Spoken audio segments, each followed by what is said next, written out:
આપણા ઇતિહાસમાંથી પાઠ લઈને બદલો લેવો જોઈએ, પરંતુ એ બદલો લેવાની વાત કયા સેન્સમાં કરી છે એ બધી વાત હું તમારી સાથે.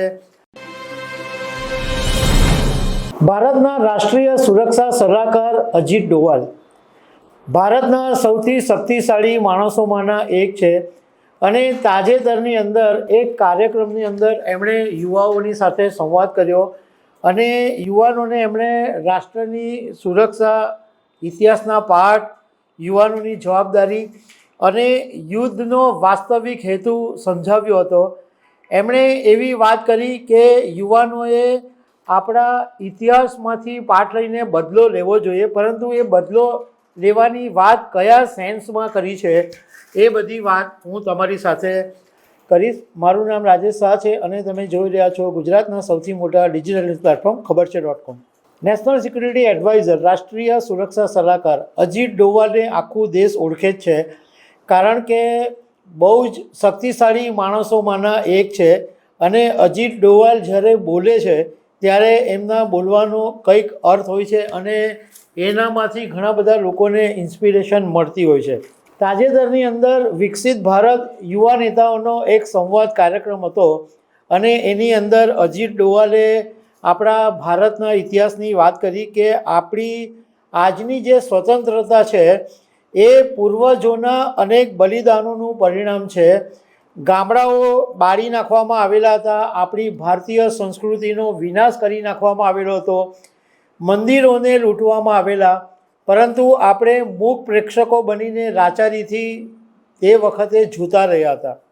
ઐતિહાસિક ઘટનાઓમાંથી પ્રેરણા લઈને ભારતને ફરીથી એક વખત મહાન બનાવવું જોઈએ અને એની અંદર યુવાનોનો ફાળો સૌથી મોટો છે, કારણ કે દરેક યુવાનની અંદર પરિવર્તનની આગ હોવી જોઈએ અને આપણે આપણા ઇતિહાસનો બદલો લેવો જોઈએ.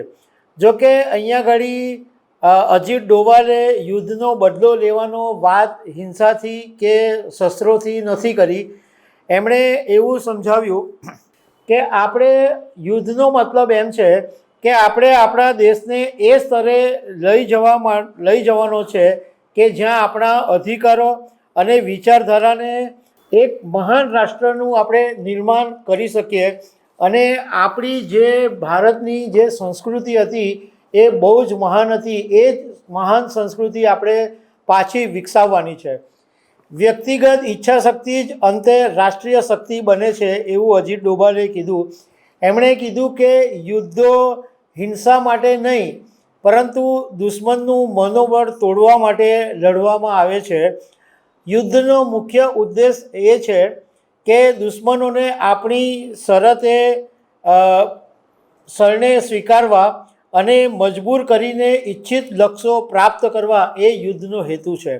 એટલે એમણે યુવાનોને બહુ સરળ ભાષામાં એવું સમજાવ્યું કે આપણે યુદ્ધ લડવા માટે તૈયાર રહેવાનું છે, પરંતુ એ યુદ્ધ એ છે કે આપણે આપણા ભારતને ફરીથી એક વખત મહાન બનાવવાનું છે અને એના માટે બધાએ ભેગા થઈને આપણી જે વિચારધારા છે, ઈચ્છાશક્તિ છે, એને મજબૂત બનાવવી પડશે એવું અજીત ડોવાલનું કહેવું છે. તો દર્શક મિત્રો, આવી અનેક વાતો સાથે અમે તમને મળતા રહીશું. Thank you very much.